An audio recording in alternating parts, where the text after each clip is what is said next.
Yesu ashimwe bene data, muraho neza, mbahaye ikaze mu mwanya w'ijambo ry'Imana. Reka dusenge.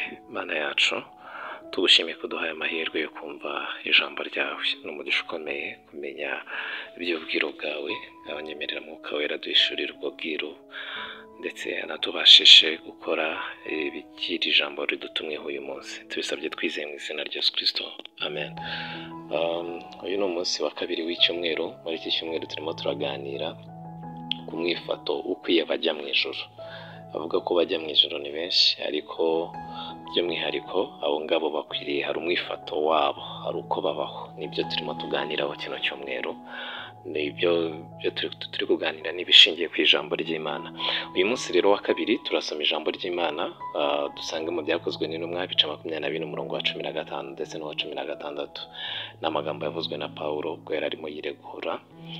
Aranditse ngo, kandi niringiye Imana ntegereje icyo abana bo bategereza, yuko hazabaho kuzuka kw'abakiranutsi n'abakiranirwa. Nicyo gituma irimbanira kugira umutima utandega ikibi, ngirira Imana cyangwa abantu iminsi yose. Imana tugirire neza.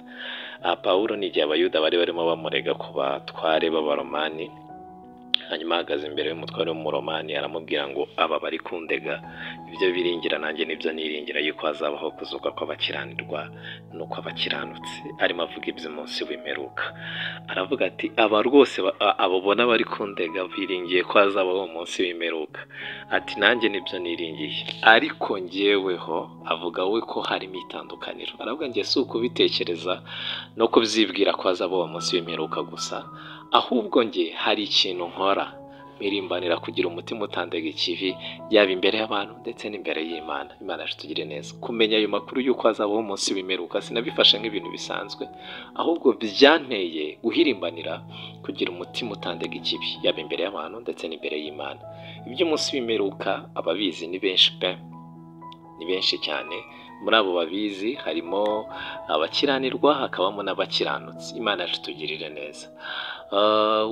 Kuri benshi rwose barabizi. Abantu bataramenya iby'ayo makuru ni bakeya cyane, ariko bamwe babifashe nk'amakuru asanzwe. Ariko hari abandi abavuga ko bajya mu ijuru by'ukuri. Abo bo ntibakwiriye kwifata nka story zisanzwe.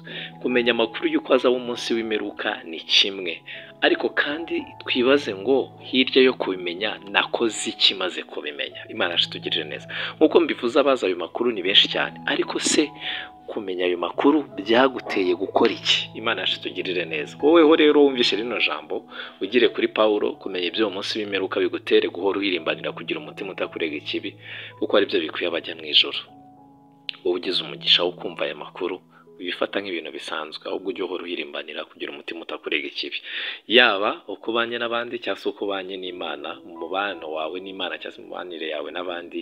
Aho hose uhirimbanire kugira umutima utakurega ikibi, kandi bye kuba iby'umunsi umwe gusa, ahubwo bibe iby'iminsi yose. Pawulo abivuga neza, aravuga ngo kandi niringiye Imana ntegereje icyo abana bo bategereza, yuko hazabaho kuzuka kw'abakiranutsi n'abakiranirwa. Nicyo gituma, mu yandi magambo yaravuze ngo njye simbitekereza gusa nk'uko ababo babitekereza. Amakuru mfite nabo barayafite, ariko njyeweho hari icyo nakoze maze kumenya ayo makuru. Ngo nicyo gituma mpirimbanira kugira umutima utandega ikibi, ngirira Imana cyangwa abantu iminsi yose. Urakoze cyane. Yesu aduhane umugisha. Kumenya amakuru y'uko hazabaho umunsi w'imperuka bigutere guhirimbanira kugira umutima utakurega ikibi, yaba ku bantu ndetse no ku banye n'Imana. Uba amahoro. Yesu aragukunda.